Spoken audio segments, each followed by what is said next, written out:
Hi everyone, అందరికీ నమస్కారం. Today topic Kohlberg నైతిక వికాస సిద్ధాంతం. హార్వర్డ్ యూనివర్సిటీకి చెందిన American German psychologist Lawrence Kohlberg ఈ సిద్ధాంతాన్ని ప్రతిపాదించాడు. హార్వర్డ్ యూనివర్సిటీకి చెందిన American German psychologist Lawrence Kohlberg ఈ సిద్ధాంతాన్ని ప్రతిపాదించాడు. ఇతను 10 నుంచి 16 సంవత్సరాల మధ్య గల పిల్లలను తీసుకొని వారిపై పరిశోధన చేసి వారు ఇచ్చిన నైతిక తీర్పుల ఆధారంగా వ్యక్తి జీవితాన్ని 3 స్థాయిలుగాను 6 దశలుగాను వర్గీకరించారు. 3 స్థాయిలు, 6 దశలు. నెక్స్ట్, వ్యక్తి నైతిక వికాసం అతని సంజ్ఞానాత్మక వికాసంపై ఆధారపడుతుంది అని పేర్కొన్నవారు కోల్బర్గ్. వ్యక్తి యొక్క నైతిక వికాసం అతని సంజ్ఞానాత్మక వికాసంపై ఆధారపడుతుంది అని కోల్బర్గ్ పేర్కొన్నాడు. ప్లీజ్ లైక్ మీ, మన వీడియోకి లైక్ చేయండి. పూర్వ సాంప్రదాయ నైతిక. ఫస్ట్ స్థాయి పూర్వ సాంప్రదాయ నైతిక. ఈ స్థాయిలో నైతికతను శారీరక శిక్ష, బౌద్ధిక పరంగా అంచనా వేస్తారు. శారీరక శిక్ష, బౌద్ధిక పరంగా అంచనా వేసే స్థాయి పూర్వ సాంప్రదాయక స్థాయి. నైతికత బాహ్యంగా నియంత్రించబడుతుంది. ఇది నేను ఇంకొకసారి చెప్పడానికి రీజన్, ఇది మనకి టెట్లో వచ్చింది. ఏమని? శారీరక శిక్ష, బౌద్ధిక పరంగా అంచనా వేసే స్థాయి 1 పూర్వ సాంప్రదాయక నైతికత అని. ఓకేనా? నెక్స్ట్, శిక్ష పడే ప్రవర్తన తప్పు అని, శిక్ష పడని ప్రవర్తన ఒప్పు అని భావిస్తారు. నెక్స్ట్ అండి, శిక్షలు తప్పించుకోవడానికి మాత్రమే పెద్దలు తల్లిదండ్రుల పట్ల విధేయతను ప్రకటిస్తారు. దీనిలో 2 దశలు ఉంటాయి. విధేయత శిక్ష నేపథ్య నీతి, సహజ సంతోష సహకార సంతోష నేపథ్య నీతి. ఫస్ట్, విధేయత శిక్షా నేపథ్య నీతి. తల్లిదండ్రులు, పెద్దలు, ఉపాధ్యాయుల నుండి శిక్షను తప్పించుకోవడానికి వారికి లొంగిపోయే దశ. నైతికతను శారీరక శిక్ష పరంగా అంచనా వేస్తారు. శిక్ష గురించిన భయం వల్ల వీరి నైతికత నియంత్రించబడుతుంది.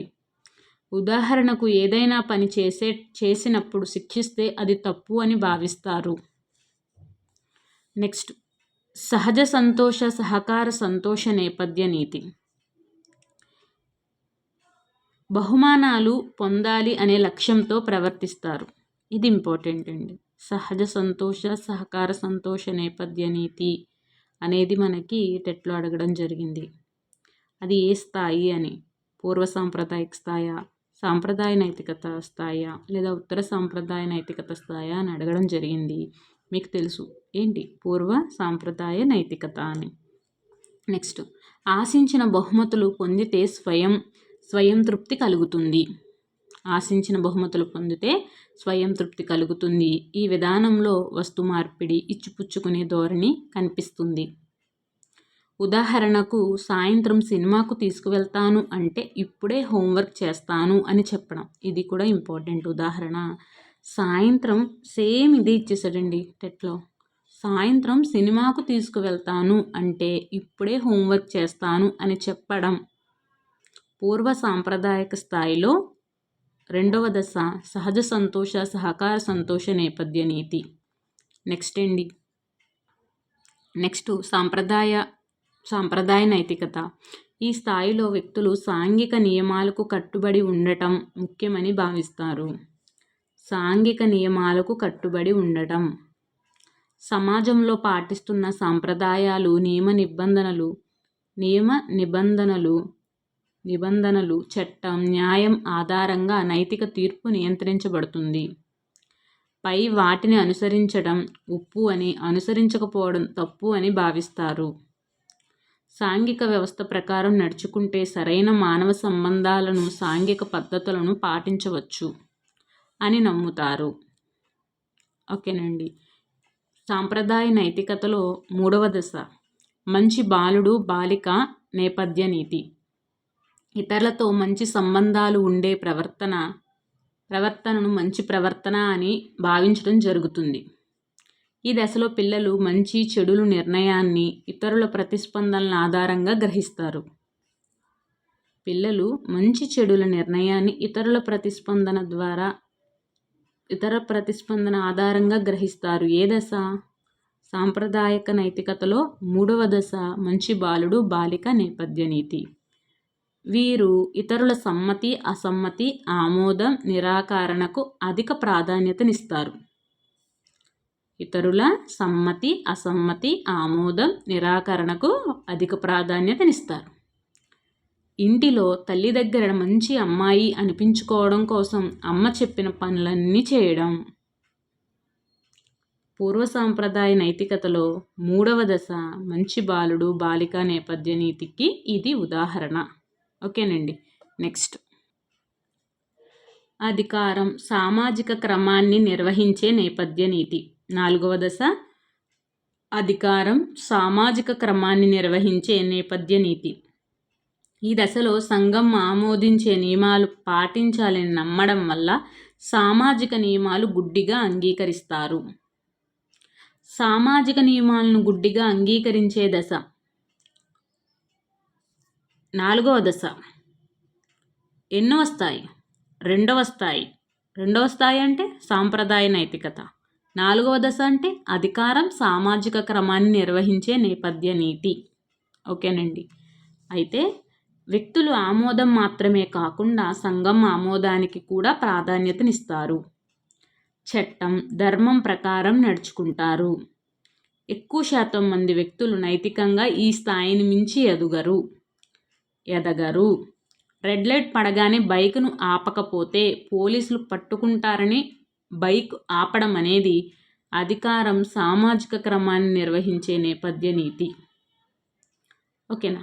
నెక్స్ట్ అండి, ఇది కూడా మనకి వచ్చింది టెట్లో. ఇందులో ఉన్న ప్రతి ఎగ్జాంపుల్ మనకి టెట్లో రావడం జరిగింది. నెక్స్ట్, ఉత్తర సాంప్రదాయ నైతికత.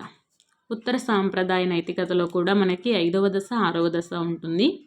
ఈ దశలో నైతిక తీర్పులు నియంత్రణా శక్తి వ్యక్తికి మాత్రమే ఉంటుంది. ఇది నైతిక సాధనలో అత్యున్నత స్థాయిగా గుర్తించవచ్చు. అంతరాత్మ ప్రబోధం మేరకు తప్పు ఒప్పులను నిర్ణయించుకుంటారు. సమాజంలో చట్టం, న్యాయ వ్యవస్థ, సాంప్రదాయాలు మానవ హక్కులకు భంగం వాటిల్లకుండా ఉండాలి. మానవులు ప్రజాస్వామికంగా ఆమోదించబడిన నియమాలు, తీర్పులకు లోబడి ప్రవర్తించాలి. 5వ దశ వ్యక్తిగత మానవ హక్కులు ప్రజాస్వామికంగా ఆమోదించబడిన చట్టబద్ధ నీతి. వ్యక్తిగత మానవ హక్కులు ప్రజాస్వామికంగా ఆమోదించబడిన చట్టబద్ధ నీతి. నైతిక నమ్మకాలలో సారళ్యత ఈ దశలో కనిపిస్తుంది. ఏ దశలో కనిపిస్తుంది? 5వ దశ. 5వ దశ ఎందులో ఉంది? 3వ స్థాయి, ఉత్తర సాంప్రదాయ నైతికత. ఈ దశలో వ్యక్తి సమాజం, సంక్షేమం, మానవ హక్కుల విలువలను ఇచ్చి హేతుబద్ధంగా ఆలోచించి దానికి అనుగుణంగా ప్రవర్తిస్తారు.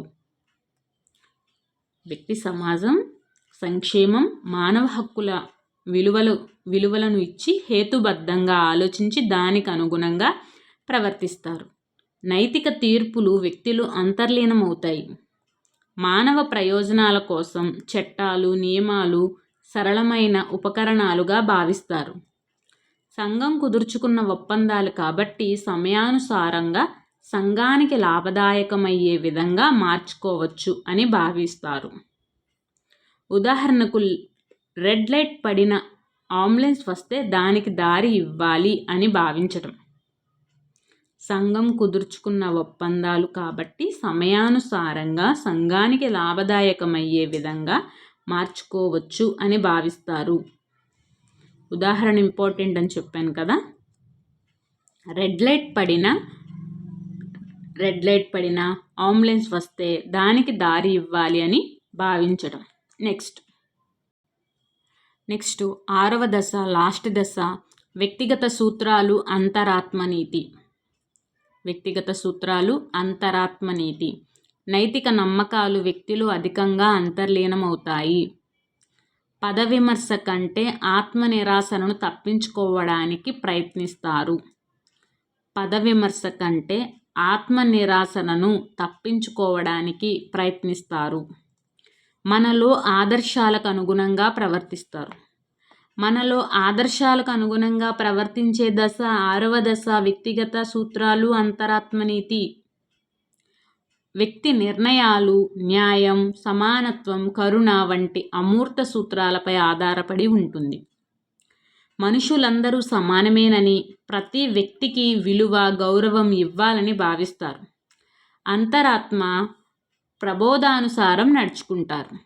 ఉదాహరణకు గాంధీజీ అహింస, కర్ణుడు దానం.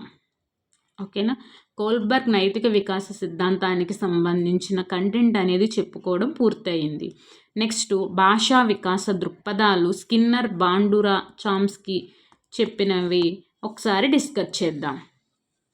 ఫస్ట్ మనోవిజ్ఞాన శాస్త్రవేత్తలైన బిఎఫ్ స్కిన్నర్, ఏ బాండురా మరియు భాషా శాస్త్రవేత్త అయిన ఎన్ చామ్స్కీ యొక్క భాషా వికాస దృక్పథాలను క్లుప్తంగా తెలుసుకుందాము. ఫస్ట్ స్కిన్నర్ దృక్పథం. అమెరికాకు చెందిన మనోవిజ్ఞాన శాస్త్రజ్ఞుడు బిఎఫ్ స్కిన్నర్ దృక్పథం. అమెరికాకు చెందిన మనోవిజ్ఞాన శాస్త్రవేత్త బిఎఫ్ స్కిన్నర్ ప్రకారం శిశువు స్వతసిద్ధంగా చేసిన ప్రతిస్పందనలను పునర్బలనం ద్వారా పెంపొందించవచ్చు. శిశువు స్వతసిద్ధంగా చేసిన ప్రతిస్పందనలను పునర్బలనం ద్వారా పెంపొందించవచ్చు. అనుకరణ, పునర్బలన ప్రక్రియ ద్వారా భాషను పిల్లల వేగంగా అభ్యసించడం జరుగుతుందని పేర్కొన్నాడు. ఇది మనకి టెట్లో వచ్చింది బిట్టు. అనుకరణ, పునర్బలన ప్రక్రియ ద్వారా భాషను పిల్లలు వేగంగా అభ్యసించడం జరుగుతుంది అని పేర్కొన్నవారు option A Skinner, option B Bandura, option C Chomsky. చెప్పండి. అనుకరణ, పునర్బలన ప్రక్రియ ద్వారా భాషను పిల్లలు వేగంగా అభ్యసించడం జరుగుతుంది అని చెప్పిన వారు బిఎఫ్ స్కిన్నర్. నెక్స్ట్ పదాలను శిశువు ఉచ్చరించినప్పుడు పునర్బలనం కల్పించడం ద్వారా పదాలను నేర్చుకుంటాడు. నెక్స్ట్ అండి బాండురా దృక్పథం. కెనడాకు చెందిన ఆల్బర్ట్ బాండురా సాంఘిక సంజ్ఞానాత్మక అభ్యాసన సిద్ధాంతం సోషల్ కాగ్నిటివ్ లెర్నింగ్ థియరీను ప్రతిపాదించాడు. ఇతని ప్రకారం శిశువు తల్లిదండ్రులను, పెద్దలను, వారు మాట్లాడే భాషా తీరును పరిశీలించటం వలన అనుకరించటం ద్వారా భాషా వికాసం జరుగుతుందని అన్నాడు. పరిశీలించడం, అవధానం, ధారణ, నిష్పాదన, పునర్బలనం ద్వారా భాషా అభివృద్ధి పొందుతాడు. ఇంకొకసారి మనం చెప్పుకుందాం. ఇక్కడ చూడండి, అనుకరించడం ద్వారా అనుకరించడం ద్వారా భాషా వికాసం జరుగుతుంది అన్నవారు బాండురా. అలాగే పరిశీలించడం, అవధానం, ధారణ, నిష్పాదన, పునర్బలనం ద్వారా భాషా అభివృద్ధి జరుగుతుంది అని చెప్పిన వారు బాండురా. నెక్స్ట్ భాషా అర్జన సిద్ధాంతం. అమెరికన్ భాషా కోవిదుడైన నోమ్ చామ్స్కీ ఈ సిద్ధాంతాన్ని ప్రతిపాదించాడు. అనుకరణ, నిబంధన ద్వారా భాషా వికాసం జరుగుతుంది అని స్కిన్నర్ వాదాన్ని ఇతను వ్యతిరేకించాడు. స్కిన్నర్ నేను చెప్పాను మీకు, అనుకరణ, పునర్బలన ప్రక్రియ ద్వారా భాష పిల్లల్లో వేగంగా అభ్యసించడం జరుగుతుంది అని స్కిన్నర్ చెప్పారు అని. ఆ స్కిన్నర్ చెప్పిన వాదాన్ని వ్యతిరేకించిన వారు చామ్స్కీ. ఈయన అనుకరణ, నిబంధన ద్వారా భాషా వికాసం జరుగుతుంది అనే స్కిన్నర్ గారి వాదనను వ్యతిరేకించారు చామ్స్కీ గారు. నెక్స్ట్ నోమ్ చామ్స్కీ గ్రంథాలు. Language acquisition theory, synthetic structure, current issue and linguistic theory, government binding theory, bilingual inherence of syntax. ఇంకొకసారి చెప్పుకుందాం. Language acquisition theory, syntactic structures, current issue and linguistic theory, government binding theory, bilingual inherence of syntax. శిశువు పుట్టుకతోనే భాషను ఆర్జించే సహజ అంతర్గత సామర్థ్యంతో జన్మిస్తారు. శిశువు పుట్టుకతోనే భాషను ఆర్జించే సహజ అంతర్గత సామర్థ్యంతో జన్మిస్తారు. శిశువు మెదడు భాషా నిర్మాణాలను కలిగి ఉంటుంది. శిశువు యొక్క మెదడులో సార్వత్రిక భాషా విభాగం యూనివర్సల్ లాంగ్వేజ్ ఫ్యాకల్టీ ఉంటుంది. శిశువు మెదడులో భాషా నిర్మాణానికి అవసరమైన నిర్మాణాలు ఉండి ఎప్పుడైతే వినికిడికి గురి అవుతాడో అప్పుడు అవి పనిచేయడం ప్రారంభిస్తాయి. దీన్నే భాషాగ్రహణ యంత్రం లాంగ్వేజ్ యాక్విజిషన్ డివైస్గా పేర్కొన్నాడు. శిశువు యొక్క మెదడులో భాషార్జన చేసే యంత్ర ఉపకరణాలుంటాయని చోమ్స్కీ పరికల్పన చేశాడు. ఇది మనకి టెట్లో రావడం జరిగింది. శిశువు యొక్క మెదడులో భాషార్జన చేసే యంత్ర ఉపకరణాలుంటాయని చోమ్స్కీ పరికల్పన చేశాడు. మనకి డౌట్ రావచ్చు, మెదడులో భాషార్జన చేసే యంత్రాలు ఉండడం ఏంటి, ఇది ఆప్షన్ తప్పేమో. ఇప్పుడు మనకిస్తున్నాడుగా AB right, ABCD right, only C right. అప్పుడు మనం కన్ఫ్యూజ్ అవుతాం. ఇది ఎల్ఏడి కూడా ఇవ్వడం జరిగింది, language acquisition device. Next, LAD అనేది మానవీయ భాషలకు అంతర్గత సూత్రాలుగా సార్వత్రిక వ్యాకరణాంశాలుగా ఉండగలదని భావించాడు. ఎల్ఏడి అని అన్ని మానవీయ భాషలకు అంతర్గత సూత్రాలుగా సార్వత్రిక వ్యాకరణాంశాలుగా ఉండగలదని భావించాడు. నెక్స్ట్, శిశువు పరిసరాల్లోని పెద్దల భాషను ఎల్ఏడి ఆధారంగా ప్రాథమిక భాష దత్తాంశాన్ని, అర్థాన్ని, వ్యాకరణాంశాలను రూపొందించుకుంటాడు. ఎల్ఏడి భాషా సూత్రాలు, వ్యాకరణాంశాలను సంకేతాల రూపంలోకి మార్చి పిల్లవాడి మేధస్సుకి పంపుతుంది. ఎల్ఏడి భాషా సూత్రాలను కానీ వ్యాకరణాంశాలు కానీ సంకేతాల రూపంలో మార్చి పిల్లవాడి మేధస్సుకి పంపుతుంది. శిశువు మెదడు సార్వత్రిక భాషా సూత్రాలను, సార్వత్రిక వ్యాకరణ నిర్మాణాలను నిక్షిప్తం చేసుకునే సామర్థ్యాన్ని పుట్టుకతోనే కలిగి ఉంటాయని, ఇది ప్రపంచంలో అన్ని భాషలకు వర్తిస్తుందని పేర్కొన్నాడు. ఇది కూడా ఇంపార్టెంట్. శిశువు యొక్క మెదడు సార్వత్రిక భాషా సూత్రాలను, సార్వత్రిక వ్యాకరణ నిర్మాణాలను నిక్షిప్తం చేసుకునే సామర్థ్యాన్ని పుట్టుకతోనే కలిగి ఉంటారని, ఇది ప్రపంచంలో అన్ని భాషలకు వర్తిస్తుందని పేర్కొన్నాడు. నెక్స్ట్, పిల్లల మెదడులో నిక్షిప్తమైన సార్వత్రిక వ్యాకరణ సూత్రాల నిర్మాణం ఆధారంగా పరిసరాలలోని భాషా నిర్మాణాలను అవగాహన చేసుకుంటారు. పిల్లల మెదడులో నిక్షిప్తమైన సార్వత్రిక వ్యాకరణ సూత్రాల నిర్మాణం ఆధారంగా పరిసరాలలోని భాషా నిర్మాణాలను అవగాహన చేసుకుంటారు. నెక్స్ట్, శిశువు యొక్క మెదడు ఎల్ఏడీలు కలిగి ఉంటాయనే పరికల్పనను స్కిన్నర్, పియాజే వ్యతిరేకించారు. అసలు ఏమంటారు, భాషాగ్రహణ యంత్రాలు శిశువు మెదడులో ఉండడం ఏంటి అని చెప్పి స్కిన్నరు, పియాజే వ్యతిరేకించారు. ఓకేనండి. నెక్స్ట్ టాపిక్ మనోసాంఘిక వికాస సిద్ధాంతం. ఇది కూడా మనకి చాలా వెరీ ఇప్పుడు మనం చెప్పుకునే ప్రతి టాపిక్ నుంచి ఒక్కొక్క బిట్టు మనకి టెట్లో రావడం జరిగింది. అలాగేనా, ఇప్పుడు డిఎస్సిలో కూడా వస్తాయి బిట్స్. మనోసాంఘిక వికాస సిద్ధాంతానికి సంబంధించి చాలా ఇంపార్టెంట్ బిట్స్ ఉన్నాయి, ఇందులో మనం డిస్కస్ చేద్దాం. దీన్ని ప్రతిపాదించిన వారు ఎరిక్సన్ అనే మనోవిశ్లేషణవాది. ఇతను ఫ్రాయిడ్ యొక్క ముఖ్య అనుచరుడు. ఎరిక్సన్ అనే ఆయన ఫ్రాయిడ్కి ముఖ్య అనుచరుడు. నెక్స్ట్, అహం మనోవిశ్లేషణ శాస్త్రవేత్త, ఈగో సైకాలజిస్ట్. వ్యక్తి వికాసం అతను సాంఘిక పరిసరాలతో జరిపే పరస్పర చర్యల ఫలితం అని పేర్కొన్నాడు. వ్యక్తి వికాసం అతను సాంఘిక పరిసరాలతో జరిపే పరస్పర చర్యల ఫలితం అని పేర్కొన్నవారు ఎరిక్సన్.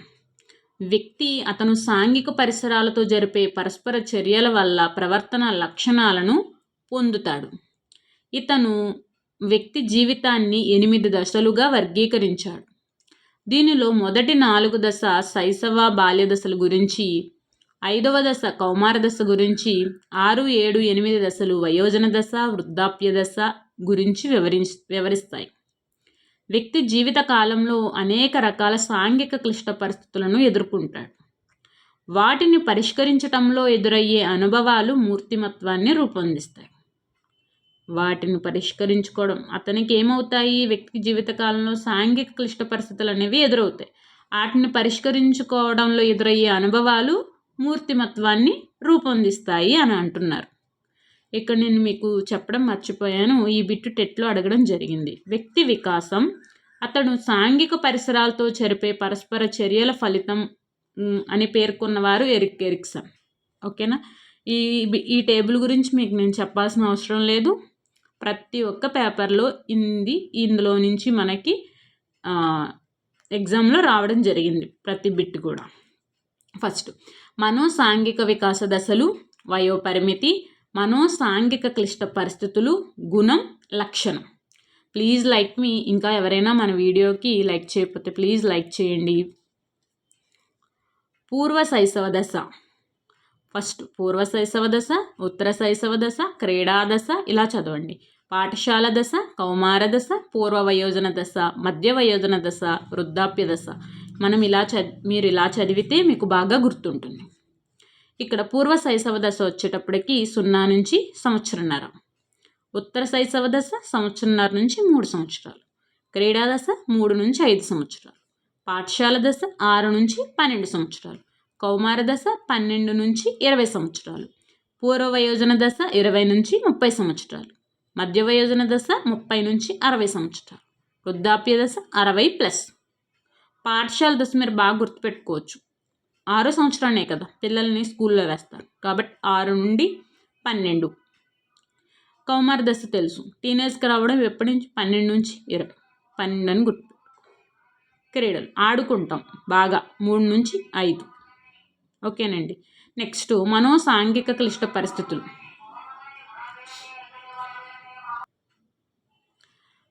పూర్వ శైశవ దశ నమ్మకం, అపనమ్మకం, ఉత్తర శైశవ దశ స్వయం ప్రతిపత్తి, సంశయం, క్రీడా దశ చొరవ, అపరాధం, పాఠశాల దశ శ్రమశీలత, ఆత్మన్యూన్యత, కౌమార దశ పాత్ర గుర్తింపు, పాత్ర సందిగ్ధత, పూర్వ వయోజన దశ సాన్నిహిత్యం, ఏకాంతం, మధ్య వయోజన దశ ఉత్పాదకత, స్తబ్దత, వృద్ధాప్య దశ సమైక్యత, నిరాశ. పూర్వ శైశవ దశ నమ్మకం, అపనమ్మకం, నమ్మకం, అపనమ్మకం, ఉత్తర శైశవ దశ స్వయం ప్రతిపత్తి, సంశయం, స్వయం ప్రతిపత్తి, సంశయం, క్రీడా దశ చొరవ, అపరాధం, చొరవ, అపరాధం, పాఠశాల దశ శ్రమశీలత, ఆత్మన్యూన్యత, శ్రమశీలత, ఆత్మన్యూన్యత, కౌమార దశ పాత్ర గుర్తింపు, పాత్ర సందిగ్ధత, పాత్ర గుర్తింపు, పాత్ర సందిగ్ధత, పూర్వ వయోజన దశ సాన్నిహిత్యం, ఏకాంతం, సాన్నిహిత్యం, ఏకాంతం, మధ్య వయోజన దశ ఉత్పాదకత, స్తబ్దత, ఉత్పాదకత, స్తబ్దత, వృద్ధాప్య దశ సమైక్యత, నిరాశ, సమైక్యత, నిరాశ. గుణం, లక్షణం. పూర్వ శైశవ దశ, పూర్వ శైశవ దశ వచ్చేటప్పటికి ఆశ, ఉత్తర శైశవ దశ మనోబలం, క్రీడా దశ లక్ష్యం, పాఠశాల దశ సామర్థ్యం, కౌమార దశ విశ్వసనీయత, పూర్వ వయోజన దశ ప్రేమ, మధ్య వయోజన దశ సంరక్షణ, వృద్ధాప్య దశ సూక్ష్మబుద్ధి. నెక్స్ట్ కార్ల్ రోజర్స్, అది అక్కడితో కంప్లీట్ అయిపోయింది. నెక్స్ట్ కార్ల్ రోజర్స్, ఇతను అమెరికాకు చెందిన మానవతావాది, మానవీయ మనోవిజ్ఞాన శాస్త్ర దృక్పథాన్ని ప్రతిపాదించాడు. 1956 సంవత్సరంలో అమెరికన్ సైకలాజికల్ అసోసియేషన్ ఇతన్ని అవార్డ్ ఆఫ్ డిస్టింగ్విష్డ్ సైంటిఫిక్ కంట్రిబ్యూషన్తో సత్కరించింది. 1976 సంవత్సరంలో అమెరికన్ సైకలాజికల్ అసోసియేషన్ ఎవరిని, కార్ల్ రోజర్స్ని అవార్డ్ ఆఫ్ డిస్టింగ్విష్డ్ సైంటిఫిక్ కంట్రిబ్యూషన్తో సత్కరించింది. వ్యక్తి కేంద్రిత విధానాన్ని ప్రతిపాదించారు. వ్యక్తి కేంద్రిత విధానాన్ని ప్రతిపాదించిన వారు కార్ల్ రోజర్స్. నెక్స్ట్ ఈయన అనుభవపూర్వక సిద్ధాంతం. అనుభవపూర్వక సిద్ధాంతం గురించి 1983 సంవత్సరంలో ఇతను రచించిన freedom to learn for ethics అనే గ్రంథంలో ఈ సిద్ధాంతం గురించి వివరించాడు. మనకి ఇది ఇంపార్టెంట్, మనకి టెట్లో ఈ బిట్ వచ్చింది. Freedom to learn for ethics అనే గ్రంథ రచయిత కార్ల్ రోజర్స్. Curl Rogers. ఇది అనుభవపూర్వక సిద్ధాంతం. నెక్స్ట్ అండి, ఇతని ప్రకారం సంజ్ఞానాత్మక అభ్యాసనం అర్ధరహిత అభ్యాసనం అని, విద్యా విషయాలకు మాత్రమే పరిమితమై ఉంటుందని, అభ్యాసకుని అవసరాలకు ప్రాధాన్యత ఇవ్వదు అని పేర్కొన్నాడు. అర్థమైందండి. సంజ్ఞానాత్మక అభ్యాసనాన్ని వ్యతిరేకించిన వారు కార్ల్ రోజర్స్. అనుభవపూర్వక అభ్యాసనం అనేది అర్థవంతమైన అభ్యాసనం అని, అనువర్తనీయ జ్ఞానానికి అభ్యాసకుని అవసరాలకు ప్రాధాన్యతనిస్తుందని పేర్కొన్నవారు కార్ల్ రోజర్స్. ఈయన అనుభవపూర్వక అభ్యాసనం గురించి చెప్పారు. ఏంటంటే ఇది అర్థవంతమైన అభ్యాసనం అని, అనువర్తనీయ జ్ఞానానికి అభ్యాసకునికి అవసరాలకు ప్రాధాన్యతనిస్తుందని పేర్కొన్నారు.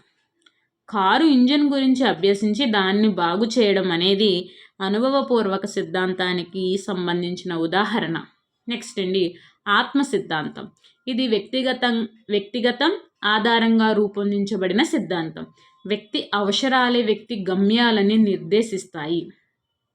వ్యక్తి అవసరాలే వ్యక్తి గమ్యాన్ని నిర్దేశిస్తాయి. మీకు మరో ఇంపార్టెంట్ బిట్ మీతో డిస్కస్ చేస్తున్నాను. వ్యక్తి ఆదర్శాత్మక ఆత్మకు చేరుకోవడమే ఆత్మ సాక్షాత్కారం అని పేర్కొన్నవారు కార్ల్ రోజర్స్. ఇది ఇంపార్టెంట్, ఎట్లో అడగడం జరిగింది. ఇక్కడ మనకి కన్ఫ్యూజ్ అవుతాం. ఇక్కడే చూడండి, ఆత్మ సిద్ధాంతం, ఆత్మభావన సిద్ధాంతం, ఇక్కడే మనకి రెండు వచ్చినాయి. ఇక్కడ ఆత్మ అని ఉంది, ఇది ఆత్మ, ఇందులోనే ఆత్మ ఉంది. మనం కాబట్టి గుర్తుపెట్టుకోవాలి, వ్యక్తి ఆదర్శాత్మక ఆత్మకు చేరుకోవడమే ఆత్మ సాక్షాత్కారం అని పేర్కొన్న సిద్ధాంతం ఆత్మ సిద్ధాంతం. టెట్లో వచ్చింది బిట్, ఇంపార్టెంట్, కన్ఫ్యూజ్ అవుతాం కాబట్టి చెప్తున్నా. నెక్స్ట్, ఆత్మభావన సిద్ధాంతం. నేను ఎలా ప్రవర్తిస్తున్నాను, ఈ ప్రపంచాన్ని ఎలా ప్రత్యక్షం చేసుకుంటున్నాను అనే అంశాన్ని నిర్ణయిస్తుంది. ఇవి రెండు రకాలు: వాస్తవిక ఆత్మభావన, ఆదర్శాత్మక ఆత్మభావన. వాస్తవిక ఆత్మభావన అనేది ప్రస్తుత వ్యక్తి ఎలా ఉన్నాడో చెబుతుంది. ఆదర్శాత్మక ఆత్మభావన అనేది భవిష్యత్తులో వ్యక్తి ఎలా ఉండదలిచాడో, ఎలా ఉండాలనుకుంటున్నాడో చెబుతుంది. వ్యక్తి ప్రయాణం అనేది వాస్తవిక ఆత్మభావన నుంచి ఆదర్శాత్మక ఆత్మభావనకు చేరితే జీవితం అనేది పరిపూర్ణమవుతుంది. వ్యక్తి ప్రయాణం అనేది వాస్తవిక ఆత్మభావన నుండి ఆదర్శాత్మక ఆత్మభావనకు చేరితే జీవితం అనేది పరిపూర్ణం అవుతుంది. వీడియో మీకు బాగా యూజ్ అవుతుంది, 100% యూజ్ అవుతుందండి. మీరు అనుకుంటున్నారు అని నేను అనుకుంటున్నాను. మీ ఫ్రెండ్స్కి కూడా షేర్ చేయండి. ఇలాంటి ఫ్రీ వీడియోస్ మీకు కావాలంటే మన ఛానల్ని సబ్స్క్రైబ్ చేసుకోండి, లైక్ చేయండి. థ్యాంక్ యూ సో మచ్ అండి. రేపు నెక్స్ట్ వీడియోలో దీనికి సంబంధించిన ప్రాక్టీస్ బిట్స్ అనేవి చేద్దాం. Thank you so much. Bye.